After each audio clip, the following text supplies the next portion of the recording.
제가 오늘은 이제 마을 공동체 이해와 지속 가능한 사회 만들기라는 주제를 가지고 발제를 시작하도록 하겠습니다. 저는 이제 하는 일 자체가 지역의 균형 발전을 위해서 중소도시 아니면 농촌 마을, 산촌 마을에 대한 어떤 사회성을 좀 복원하는 일을 지금 한 18년 정도 지금 일을 했습니다. 그래서 제가 어떤 이론적인 학문적인 접근보다는 현장에서 공동체의 중요성이 얼마나 중요한지를 좀 더 말씀을 드리는데 포커스를 좀 가지도록 하겠습니다. 지금 가장 공동체성에 문제가 있는 게 이제 코로나19 사태가 아닌가 싶어요. 거기서 발생되는 사회적 거리를 두라, 물리적 거리를 두라는 게 맞는데 우리는 거기에서 사회적 거리를 두라고 해서 어떤 마음마저 공동체성마저 문제가 되는 걸로 인식해버리는 어떤 상황이 오고 있습니다. 거기에다 이제 기술적인 발전으로 인해서 AI 같은 시스템들이 더더욱 빠르게 적용되다 보니 우리의 이제 사회적 어떤 공감대, 공동체성이 많은 안화를 가지고 옵니다. 이미 이제 포스트 코로나 이후의 상황에 대한 어떤 정부 정책상에서도 이미 시나리오에서도 앞으로의 공동체성은 더 악화될 거라는 게 실감하고 있는 겁니다. 계속적으로 이제 원격 진료에 대한 이야기 부분만 아니라 초소형 이동, 개인적인 어떤 활동들이 계속적으로 증가될 거라는 측면에서 우리가 이거 공동체성이 얼마나 중요한데 저렇게 지속된다면 우리의 사회에 어떤 문제가 발생될 수 있을까에 대한 고민을 하고 있습니다. 이렇게 공동체성, 개인주의화 되는 것들이 우리 사회에 크게 문제가 있나? 열심히 해서 효율적으로, 합리적으로 시스템을 적용하면 훨씬 더 삶의 질이 높아지지 않을까라고 생각하죠. 혼자서 하는 게 훨씬 더 편할 수도 있습니다. 그런데 저는 이제 과연 그게 혼자만으로 이루어진 것까? 우리가 태생적으로 우리는 주변으로부터 많은 혜택을 받아왔다라고 보여집니다. 내가 먹는 오늘 아침에 점심, 나 혼자 이룰 수 있는 건 하나도 없다라는 측면만 봐도 나는 이미 공동체 사회 속에서 살아가고 있구나라는 것을 우리는 느껴야 될 거고요. 그리고 우리가 이제 조금이라도 지역에서 아니면 내 이웃에서 내 형제에서 내 친구한테 어떤 도움을 받았는가, 내가 그게 도움이었을까? 나는 충분한 대가를 지불했는데 그걸 도움으로 이해하지 못하는 어떤 사회가 되고 있다라는 측면이, 과연 우리가 돈으로 살 수 없는 게 얼마나 많은데 우리가 당장 핸드폰이 없으면 지금 살 수가 없잖아요. 그게 진짜 신이 내려준 선물은 아니잖아요. 결국 나와 함께하는 우리 사회, 어떤 우리 인류 속에서 우리가 함께 만들어낸 작품이라고 보여집니다. 그런 측면에서 우리가 공동체성을 계속적으로 가지고 가야 되는 게 지속 가능한 사회의 기본적인 원칙이고 기준이다라고 보여집니다. 저희들이 말하는 공동체라는 게 뭘까? 그러면 일반적으로 온라인 속에 있는 공동체도 우리에게는 공동체입니다.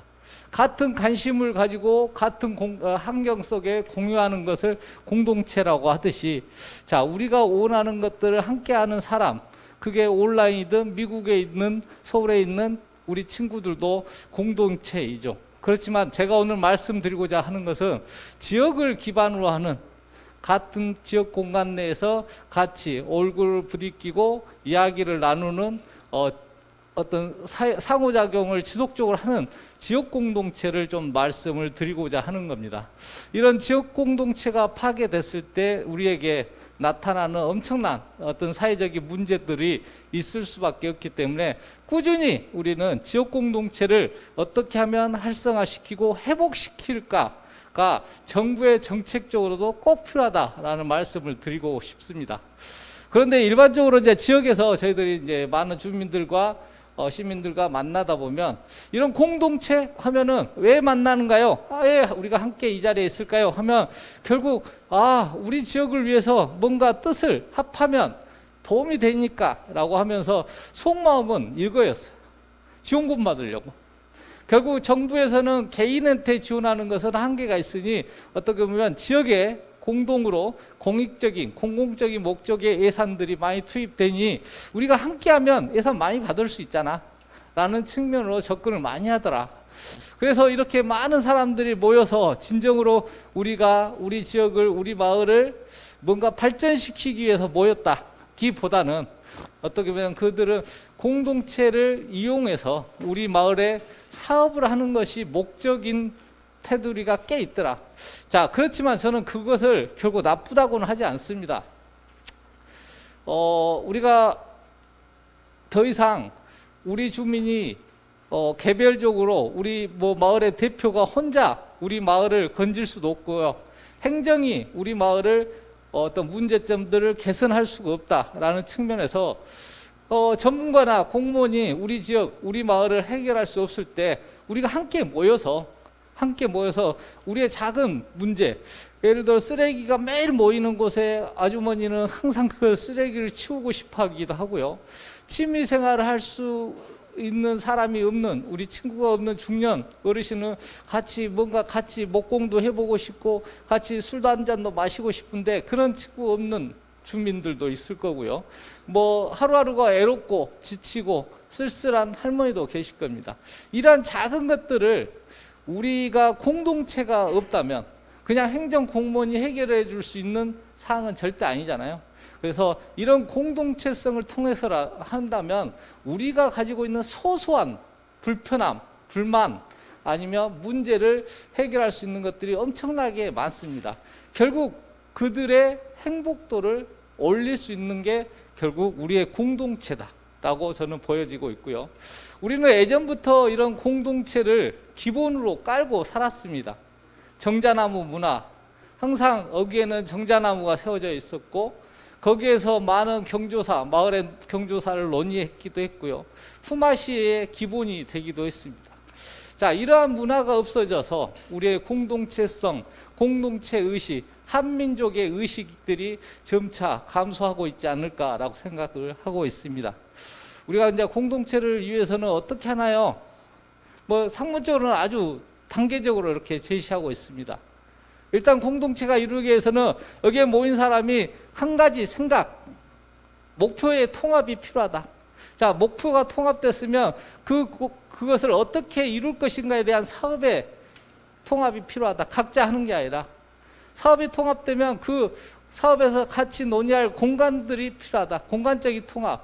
또한 그들이 각자가 조직이 되어 있는데 그런 단체 간의 조직 간의 통합이 필요하지 않겠냐 등등 이런 단계적인 어떤 접근을 하는 게 우리가 이제 공동체성의 회복이라는데 우리가 현장에서 이것을 적용하기는 쉽지 않아요. 상황에 따라서 많은 상황이 발생됩니다. 그래서 우리가 공동체를 위해서는 다양한 여건들이 필요합니다.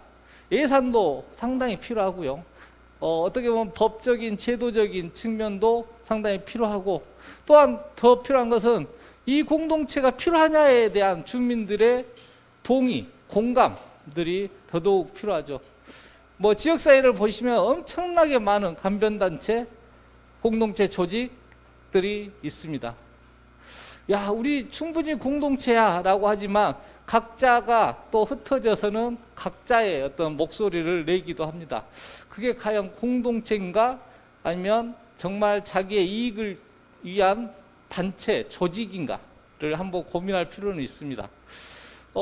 우리 사회가 이제 진정으로 원하는 것은 누구나 똑같다고 보여집니다. 지속 가능한 사회, 미래가 없는 사회보다 이 사회가 좀 더 지속 가능한 사회였으면 좋겠다. 지속 가능성의 사회에서 가장 기본적인 요소가 세 가지잖아요. 일단은 주민들의 어떤 시민의식이 지속 가능한 사회 발전을 가지고 의식의 발전들이 필요하더라. 두 번째는 경제, 나에게 소득원도 꾸준히 증가돼야 지속 가능한 사회로서의 기본이 되더라. 세 번째가 이번같이 코로나 한 방이면 우리 공동체 한 방에 넘어지는데 이러한 기후나 환경을 지속해서 나의 주변의 여건들을 계속 발전시키거나 보존 관리하는 게 필요하더라. 거기에서 봤을 때 우리가 이제 지속 가능한 사회를 만들기 위해서는 결국적으로 생활 공동체가 지속하게 움직여야 될 뿐만 아니라 거기에는 경제 공동체도 그냥 우리끼리 모여서 같이 취미생활하고 산에 올라가고 축구하고 야구하고 동호회 같은 어떤 생활 공동체도 있을 수도 있지만, 취미생활을 같이 공유하는, 아니면 생활을 같이 하는, 그렇지만 그걸 지속하기 위해서는 경제적 부분도 꼭 우리한테 필요하더라. 그래서 우리는 크게 생활 공동체와 경제 공동체를 우리가 하나의 공동체 기본이라고 보여집니다. 그래서 저희들이 이제 많은 걸 하는 게 이제 공동체 사업이라는 단어를 많이 쓰잖아요. 그래서 공동체가 지속 가능하기 위해서 어떤 사업, 사업은 비즈니스, 즉 지속 가능성을 기반으로 하기 때문에, 그래서 지속 가능한 공동체를 위해서, 사회를 위해서는 어떤 공동체 사업이 필요하더라. 그러면 공동체 사업은 뭐가 중요할까? 저희들이 봤을 때는 이제 어떤 사업을 하느냐 중요합니다. 그 사업 어떻게 할래? 중요하죠. 자, 그 사업 누가 할까? 매우 중요하죠. 저는 이제 그보다 더 중요한 것들이 하나가 더 있다고 생각합니다.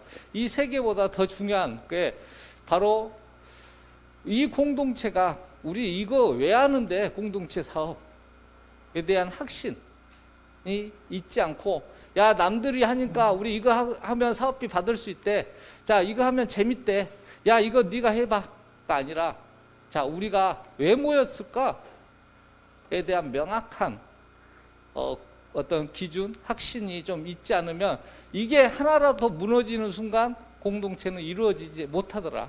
이게 있다면 이것은 계속적으로 변화되더라도 진행되더라는 것을 알 수 있습니다. 자 그러면 제가 말했던 왜 할까예요. 우리는 공동체를 왜 유지해야 되고 지속해야 되고 회복시켜야 되는가? 저는 그렇습니다. 현장에서 봤을 때 우리가 가장 원하는 게 뭘까요? 원하는 거, 여러분이 생각을 한번 해보시면 우리가 진짜 왜 공동체를 만들려고 할까? 답은 저는 이겁니다. 돈을 벌기 위해서 아닌 거, 수단일 뿐이죠. 돈도, 환경도 수단일 뿐이고, 자 지금 우리에게 필요한 것은 정말 행복하기 위해서, 모든 것은 돈도 행복하기 위해서 버는 거고, 우리가 함께 만나는 것도 행복하기 위해서 만난다고 보입니다. 그래서 우리의 공동체의 목적도 결국 행복이다 라고 생각합니다. 우리의 행복을 공동체에 어떻게 연결할 수 있을까? 저는 많은 지역의 주민들하고 이야기할 때, 여러분이 원하는 게 행복이잖아요. 나는 행복하지 안 할래요 라는 사람은 이 세상에 아무도 없더라. 자 그렇다면 당신은 행복이 어디서 오는지 아세요? 라고 질문을 하죠. 돈, 명예, 자식 건강, 출세 등등 여러 가지 조건 속에서 행복이 옵니다. 자 그렇다면 진짜 우리에게 행복을 어디에서 가져다 준지를 좀 더 볼 필요가 있다라고 내가 생각하는데, 제가 많은 주민들하고 만나다 보면, 사업을 하는 사람들 보다 보면 돈 많이 벌면 행복할 거라고 생각을 정말 많이 하세요. 돈 많이 벌면 행복할 거다라고. 자 그런데 여기에 경제 지표를 보시겠지만 1980년대 우리나라는 1인당 100만 원 정도 수익이었습니다. 1인당. 1980년대니까 거의 2000년대는 1인당 3천만 원 정도 수익을 봅니다. 100만 원이 3천만 원이 됐을 때 나의 경제적인 수익, 우리가 느끼는 돈은 30배가 올랐습니다. 30배. 자, 우리의 행복은 몇 프로 올랐을까요? 몇 배 올랐을까? 우리의 행복은요, 오히려 마이너스만 간신히 안 됐습니다. 세계적인 행복지수 순위도 거의 그대로입니다. 자, 그렇다면 우리의 행복은 나한테 10만 원 벌던 게 20만 원 벌거나 어제 로또 복권에 1등이 당첨됐다고 해서 우리의 행복도는 많이 높지 않더라라는 것을 아마 이 그래프에서도 보면 알 수 있습니다. 핀란드가요, 행복지수가 세계적으로 1위입니다. 경제적 지수는 22등입니다. 자, 네덜란드 같은 경우는 6위 행복지수지만 소득 수준으로는 더 낮습니다. 자, 뒤로 한번 가보겠습니다. 이탈리아는요, 경제 수지는 20등, 25등. 자, 그렇지만 행복 수지는 47등. 우리나라의 경제 구조는 28등이지만 행복 수지는 57등. 결국 경제적인 순위가 행복 순위를 좌우하지는 않더라는 겁니다. 자, 그러면 어떤 것들이 국가적으로 봤을 때 행복 지수를 높이는가, 우리의 공동체성과 얼마나 갈려 있는가를 좀 더 저희들이 봐봤습니다. 실제 행복이 어디서 오는가에 대한 연구 결과를 종합해 보니 학력이 높아져서는 1% 정도의 행복 지수가 올라간답니다. 내가 석사, 박사를 했더니 나의 행복 지수에 1%의 영향력을 주더라. 긍정적인. 돈을 많이 벌었을 때 2% 정도의 행복도에 영향을 주더라. 자, 자식들이 성공했습니다. 나아가서 건강합니다. 자, 그들은 한 3%대의 행복도를 높일 수 있더라. 자, 직업을 성취했습니다. 제가 꿈꾸던 고시를 합격했다든가 좋은 직장을 들어갔습니다. 결국 6% 정도의 행복도를 높이더라. 자, 사회적으로 인정받았습니다. 제가 직장이나 어떤 사회생활 하는데 아주 잘했다고 대통령 표창을 받았습니다. 훈장을 받았습니다. 그랬더니 나의 행복지수는 한 6% 정도로 올라가더라. 결국 행복지수가 한 자리 이상을 벗어나지 않았습니다. 결국 우리에게 뭐가 행복도를 높였을까를 또 연구의 결과를 봐보면 정서적인 지원을 받았을 때 몇 프로? 41%의 행복도가 증가되더라. 정서적인 지원이라는 것은 주변 사람으로부터 위로받았을 때, 아유, 자네 어제 감기에 걸렸는데 지금은 괜찮은가? 자네 항상 건강하소. 아니면 자네 자식을 위해서 내가 기도할게. 등등의 누군가에게 나를 위로받았을 때 본인의 행복도는 돈 벌었을 때보다 20배의 행복도가 올라가더라. 결국 우리는 나의 행복은 어디서 오는가? 결국 나의 주변의 이웃들에게 오더라는 겁니다. 그러면 우리가 이 공동체가 왜 필요한지에 대한 훨씬 더 설득력이 있지 않을까라고 생각합니다. 이것도 있습니다. 그걸 뒷받침할 수 있는 것, 공동체가 왜 중요한지. 세계에서 가장 세금을 많이 내는 나라가 가장 행복지수가 상위 1, 2, 3등을 매년 하는 나라입니다. 세금을 거의 60% 가까이 낸답니다. 50 몇 프로예요. 자, 그 나라가 어디냐면요, 덴마크입니다. 이 덴마크의 행복지수는 세계적으로 상위 1, 2, 3등입니다. 그런데 우리나라는 57등인데, 자, 왜 덴마크는 세계적으로 가장 잘 사는 나라도 아닌데 이렇게 세계적으로 행복할까? 연구를 했겠죠. 비결이 있었습니다. 덴마크 사람들이 쓰는 단어 중에, 흔히 쓰는 단어 중에 휘게라는 단어가 있습니다. 휘게. 요즘에 휘게 라이프라고 해서 서울에 책도 막 베스트셀러가 됐는데, 휘게라는 뜻이 느긋하게 함께 어울린다는 뜻을 가지고 있습니다. 휘게 라이프. 우리나라의 어떤 문화하고 전혀 정반대입니다.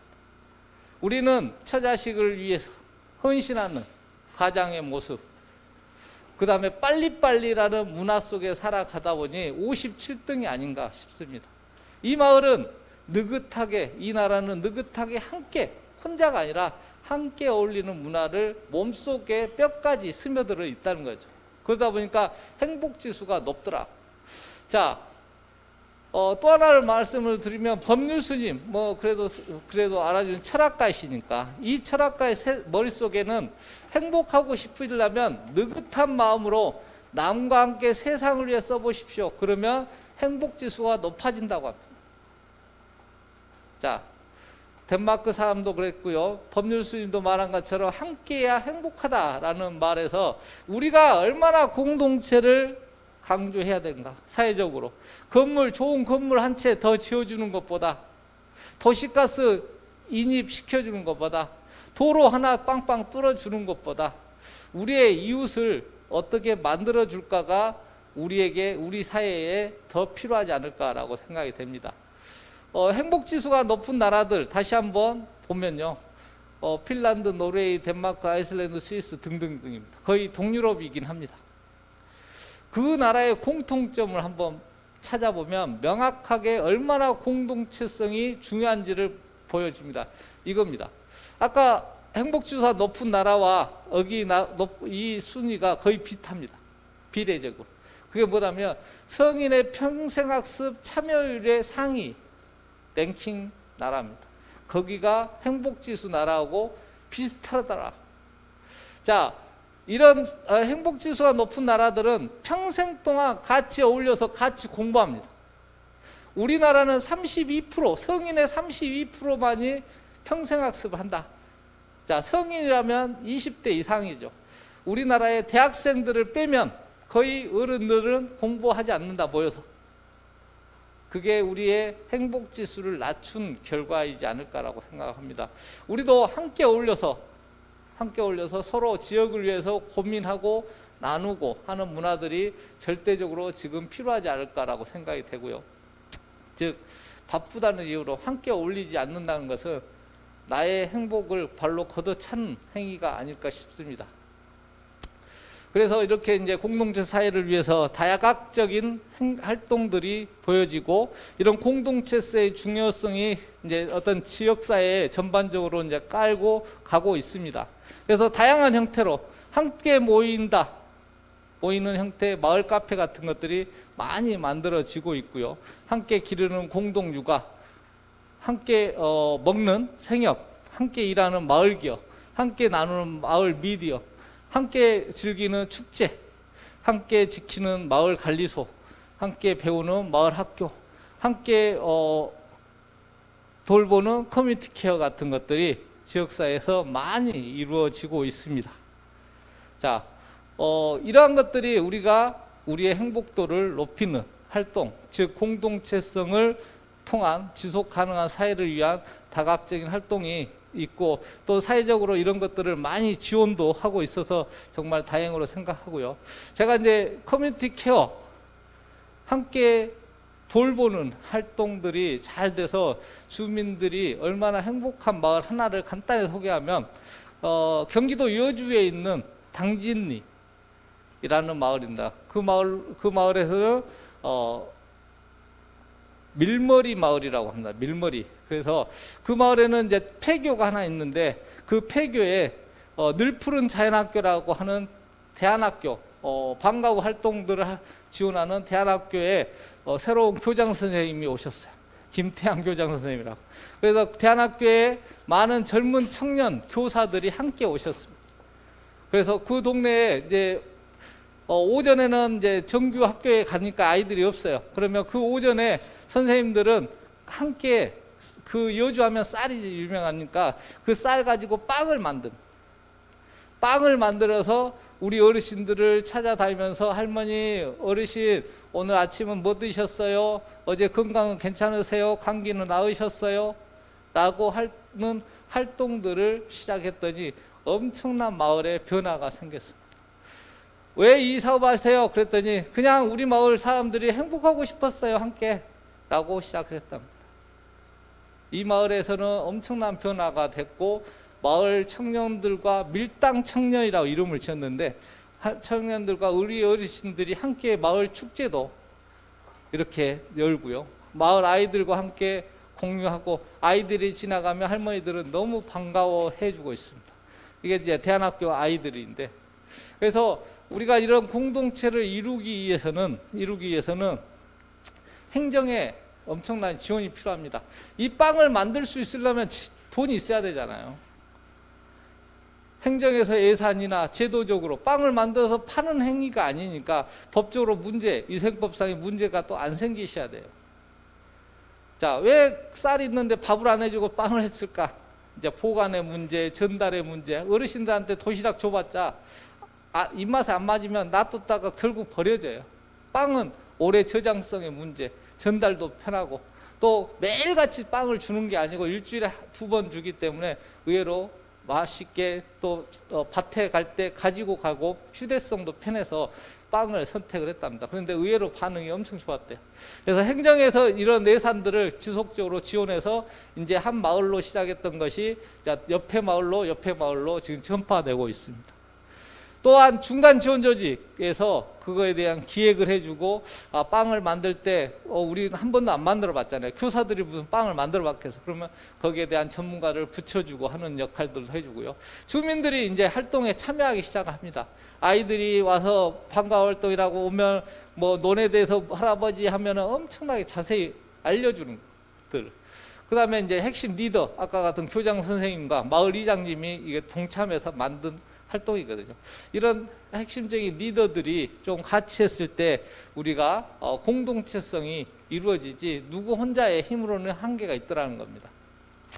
제가 그래서 가장 강조하는 것 중에 하나입니다.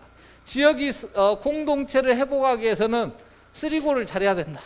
쓰리고 고스톱치라는 건 아니고요. 제가 말하는 것은 같이 먹고 같이 놀고 같이 이야기하는 것이 기본의 공동체 1단계 일이다.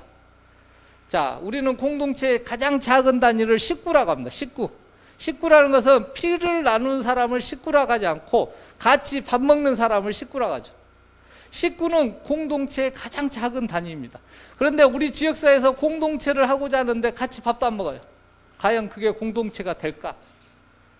공동체라는 같이 먹고 같이 놀아봐야 됩니다. 그래야지 뭔가 쌈박질하고 갈등이 생기더라도 같이 노는 친구, 어제까지 싸우더라도 오늘 놀다 보면 또 풀어지거든요. 자, 그러고 같이 많은 이야기를 나누는 관계를 만드시는 게 공동체의 기본이다. 그래서 우리 지역에서 항상 우리가 공동체를 시도한다. 자, 제일 먼저 해야 될 것은 같이 먹자. 그 다음에 같이 놀러 다니자. 선진지 견학 그냥 단어를 빼시고 그냥 학습 여행 정도로 가시면서 많이 함께 다니셔야 되고요. 그래서 함께 먹기도 하고 함께 놀기도 하고 함께 일도 하고 함께 이야기도 하고 함께 나누기도 하는 단계로 점차적으로 발전해야 되지 않을까 싶습니다. 그 중에 제가 제일 많이 하라고 하는 것이 있습니다. 제일 먼저 마을 공동체를 위해서 뭐 할까요? 같이 먹고 놀기에는 제일 좋은 게 꽃밥 만들기입니다. 왜 꽃밥 만들기가 공동체성이 제일 좋은 기초단위인가요? 저는 뭔가 소액 사업 300만 원, 500만 원 단위의 많은 소액 사업들이 하시잖아요. 그러면 제일 먼저 자, 우리 동네 어디 꽃밥 만들어 볼까요? 자, 꽃밥 만들어 오면요, 우리 동네 이장님, 대표님, 통장님 혼자 못해요. 그러면 누군가 데리고 옵니다. 같이 만들어야 돼요.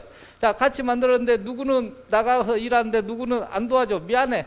막걸리 한 통이라도 아이고 늦게 와서 미안해 하면서 막걸리 한 통 쌉니다. 누구는 아이고 내가 점심 쏠게. 국수 한 그릇 먹으러 가자. 국수도 쏩니다. 자, 그러다 보면 막걸리 한 잔, 국수 한 잔 먹으면서 같이 어울려서 놀기도 합니다. 자, 그러다 보면 이야기가 튀는 거죠. 자, 어떤 사람들은 어떤 통장님이나 주민협의체 대표님들은 왜 인건비를 못 쓰게 하냐고 그래요. 소액사업비에서 인건비를 왜 못 쓰게 하냐. 그냥 인건비 좀 쓰게 하면 편하게 우리 마을 경관 이쁘게 잘 만들 수 있을 텐데, 우체통 뭐 어디 목재소에서 딱 만들면 훨씬 더 깔끔하게 잘 만들 텐데 왜 인건비를 못 쓰게 하고 왜 외부에다가 뭐 못 주게 하냐라고 하는데, 왜겠어요? 그게 결국 공동체성을 위해서 같이 만나야 되고 같이 먹어야 되고 같이 놀아야 되고 같이 이야기해야 되는데, 그걸 싸그리 빼버리면 결과물이야 좋죠. 멋지죠. 그래서 우리가 공동체성이 무엇보다 포커스를 맞춘다면 우리가 어떻게 사업을 추진해야 될지에 대한 논의가 좀 필요할 것 같다. 저는 이 그림을 보면서 많은 이야기를 나눕니다. 제가 시간이 몇 분 남았을까요? 네. 자, 이 그림은요, 멋진 작가가, 우리 도시재생 사업이나 마을 만들기 사업할 때 멋진 작가가 마을 벽화 많이 그리잖아요. 자, 그렇지만 이것은 동네 할머니들이 그리셨어요. 정말 소실적에 봤던 꽃, 소실적에 살았던 집, 소실적인 마을 입구의 나무들을 그리셨습니다. 이 나무를, 이 벽화를 딱 그리고 나서 마을에서는 우리 어르신들 고생하셨다고 머릿고기랑 소주 막걸리랑 사가지고 마을 잔치도 조그맣게 열었습니다. 이것을 보고 나서 그리고 나서 어르신들은 지나가면서 내 그림이 어쩌니 네 그림이 어쩌니 하면서 이야기도 나눴습니다. 자, 그런데 이제 이게 할머니들이 그리다 보니까 좋은 물감으로 그리지 않았어요. 그러다 보니까 한 1년 반, 2년밖에 안 지났는데 비바람에 이게 색도 바라고 껍질도 막 벗겨지는 겁니다. 보기가 싫어졌잖아요. 자, 지나가는 공무원이 마을 통장님을 불러가지고, 아, 통장님, 이게 지금 처음에는 막 그렸을 때는 그래도 화사하고 좋던데, 좀 다시 한번 그리셔야 되겠어요. 그때 참여했던 우리 할머니들 좀 불러가지고 이거 다시 한번 그립시다 라고 합니다. 그럴 때 통장님이 뭐라고 하셨을까? 호통을 쳤습니다. 이장님을. 왜? 공무원을 호통을 쳤어요. 왜? 나는 우리 주민들을 이 벽화를 위해서 우리 주민들을 이용하지는 않는다. 내가 왜 이 벽화를 그렸을까? 나는 우리 주민들한테 이거 벽을 화려하게 만들고 싶은 게 아니라 우리 주민들이 뭔가 공동체성을 위해서, 회복을 위해서, 서로 이야기를 나누기 위해서, 소통하기 위해서 필요했는데, 자, 그게 이 벽화다. 벽화 때문에 우리 주민들을 이용하는 행위는 이 사업의 목표성을 잃어버린 거다. 결국 사업비 지원을 받기 위해서 우리 주민들을 동원하는 경우가 꽤 있습니다. 자, 주민들 모이세요. 사진빨이 좀 나와야 사업비 많이 딸 수 있습니다. 자, 우리가 해야 될 것은 공동체를 위해서 사업을 이용하는 겁니다. 어떻게 하면 모일 수 있을까? 현장 포럼 해야지.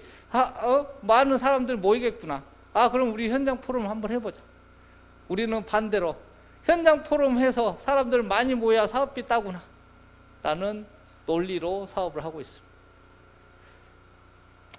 그래서 공동체가 지속되기 위해서는 저는 이제 공동체에 참여하는 지역의 주민들이 공동의 꿈을 한번 만들어 보는 것들이 중요하다. 문당리의 100년의 꿈 있잖아요. 100년 계획입니다. 100년 계획. 2000년도에 만들었습니다. 지금으로부터 20년 전에 홍성의 문당리는 100년 계획을 수립했습니다. 100년 계획. 그때는 주민들이 봤을 때 말도 안 되는, 터무니도 없는 계획이라고 생각했습니다. 그때 이 계획서의 마지막에 사업비 투자 계획이라는 게 있을 거 아니에요. 그 투자 계획에 얼마가 필요하다고 했다면요, 56억이 필요하다고 했습니다. 우리 충남에서 오셨으니까 잘 아시겠네요. 그 말에서 9년 후에, 정확하게 2009년도에 주영로 대표님이 저한테, 전 박사님, 우리 마을 계획을 다시 세워야겠대요. 왜요? 그랬더니 우리 마을에 70%, 80%의 사업비가 이미 들어왔다. 우리 주민들이 말도 안 된다고 하는 이 계획을 다시 수립한다면 100년을 더 사는 것 같다. 70%, 80%의 성과를 달성했다라고 했습니다.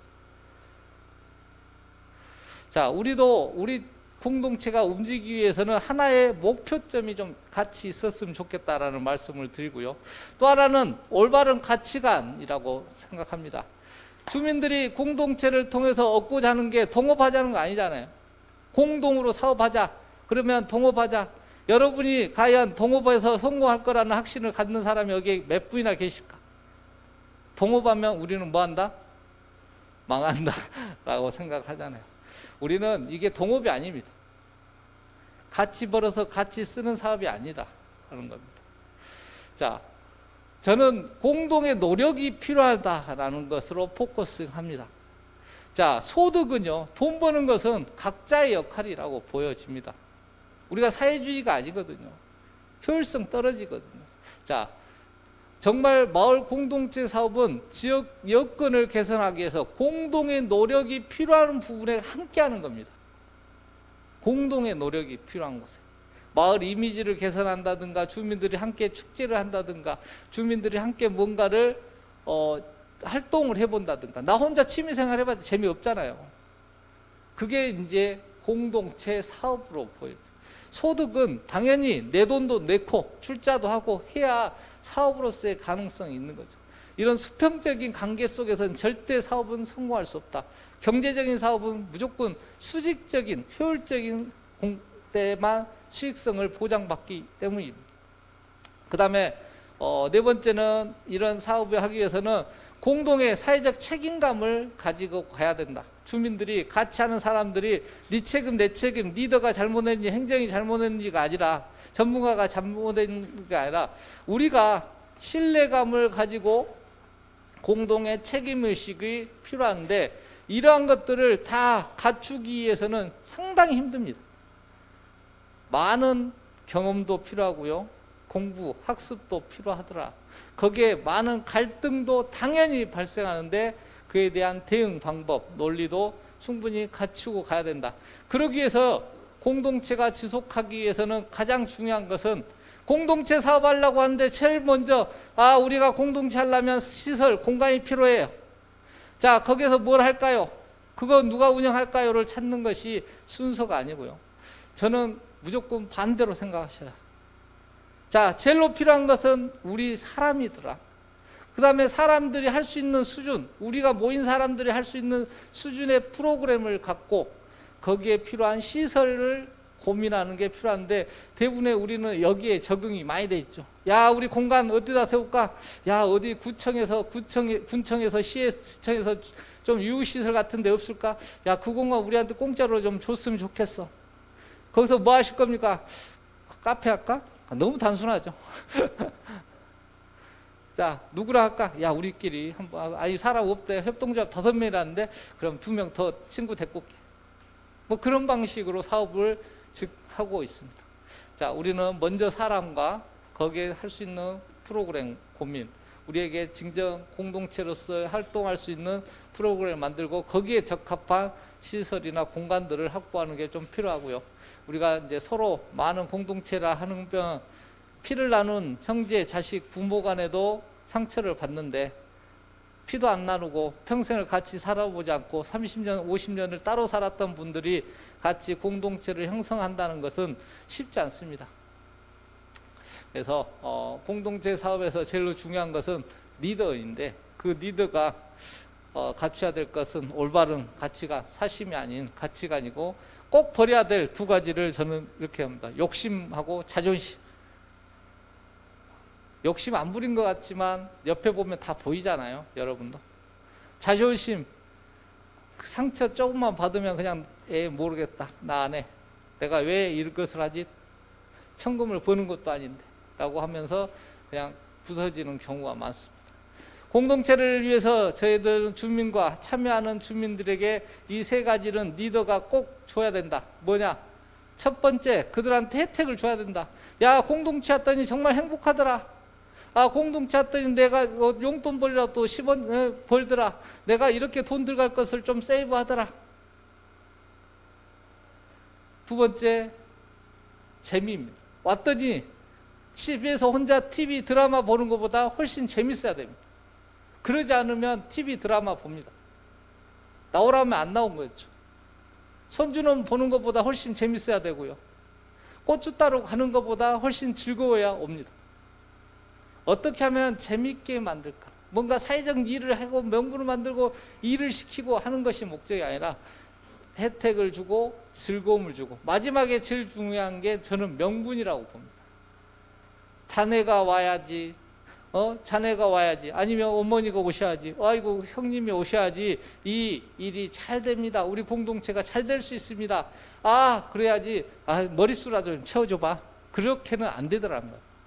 충분하게 내가 감으로써 우리 지역, 우리 공동체를 역할에 내가 충분한 역할을 하더라는 것을 알아야 공동체의 주민들이 참여하더라. 그러기 위해서는 이걸 이끄는 핵심의 리더들이 엄청나게 열정이 필요하고 희생이 필요하더라는 것을 말씀드리고요.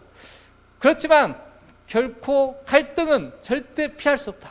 제가 수많은 공동체를 만들어보고 깨지는 것들을 봤을 때 갈등은 피할 수 없다.